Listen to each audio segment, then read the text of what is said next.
ऐसी मान्यता है कि जेठ माह की अमावस्या तिथि के दिन वट वृक्ष की छांव में देवी सावित्री ने अपने पति को पुनः जीवित किया था। इस दिन से वट वृक्ष की पूजा की जाने लगी। जिस प्रकार पीपल के वृक्ष को विष्णु का प्रतीक माना जाता है, वैसे ही बरगद को शिव का प्रतीक माना जाता है। इस वृक्ष के दर्शन करने से शिव के दर्शन करने के बराबर होते हैं। जय माता की दोस्तों, मैं प्रीति आपका अपने चैनल पर स्वागत करती हूं, जहां हम अनेक व्रत और त्योहारों की कथाएं और कहानियां लेकर आते हैं। आइए सुनते हैं वट सावित्री व्रत की कथा।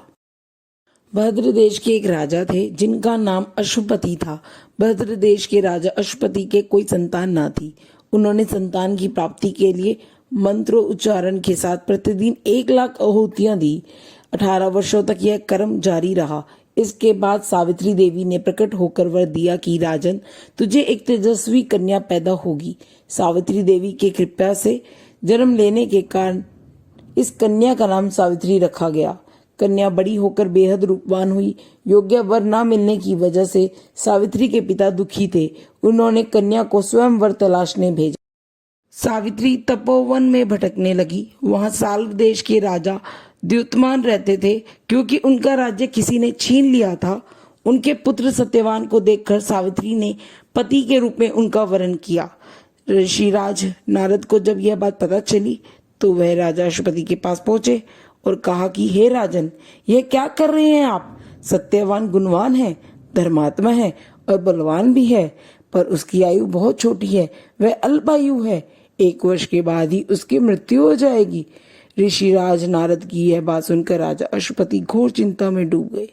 सावित्री ने उनसे कारण पूछा तो राजा ने कहा, पुत्री, तुमने किस राजकुमार को अपने वर के रूप में चुना है? वह अल्पायु है। तुम्हें किसी और को अपना जीवन साथी बनाना चाहिए। इस पर सावित्री ने कहा कि पिताजी, आर्य कन्याएं अपने पति का एक बार ही वरण करती हैं। राजा एक बार ही आज्ञा देता है, पंडित एक ही बार प्रतिज्ञा करते हैं और कन्यादान भी एक ही बार किया जाता है। सावित्री हट करने लगी और बोली, मैं सत्यवान से ही विवाह करूंगी। राजा अश्वपति ने सावित्री का विवाह सत्यवान से करा दिया। सावित्री अपने ससुराल पहुंचते ही सास ससुर की सेवा करने लगी। समय बीतता चला गया। नारद मुनि ने सावित्री को पहले ही सत्यवान की मृत्यु के दिन के बारे में बता दिया था। वह दिन जैसे जैसे करीब आने लगा, सावित्री अधीर होने लगी।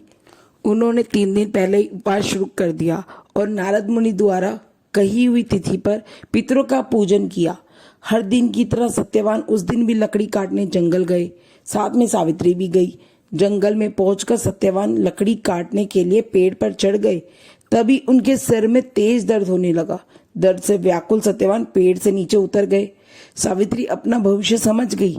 सत्यवान के सिर को गोद में रखकर सावित्री सत्यवान का सिर सहलाने लगी। तभी वहां यमराज आते दिखे। यमराज अपने साथ सत्यवान को ले जाने लगे। सावित्री भी उनके पीछे पीछे चल पड़ी। यमराज ने सावित्री को समझाने की कोशिश की, यह विधि का विधान है, लेकिन सावित्री नहीं।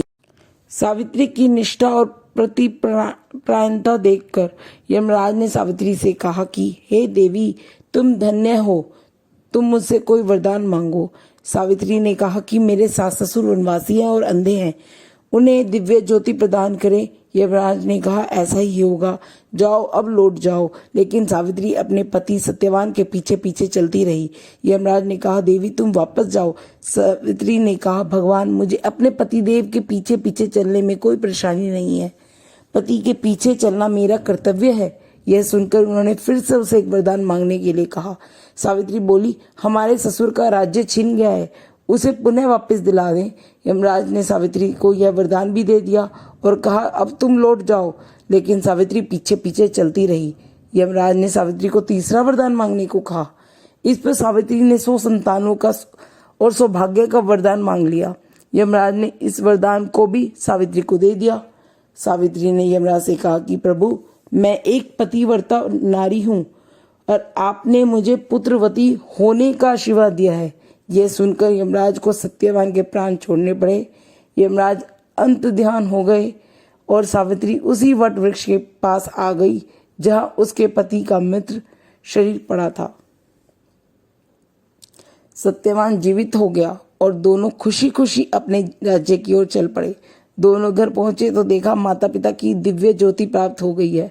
इसी प्रकार सावित्री सत्यवान चिरकाल तक राज्य सुख भोगते रहे।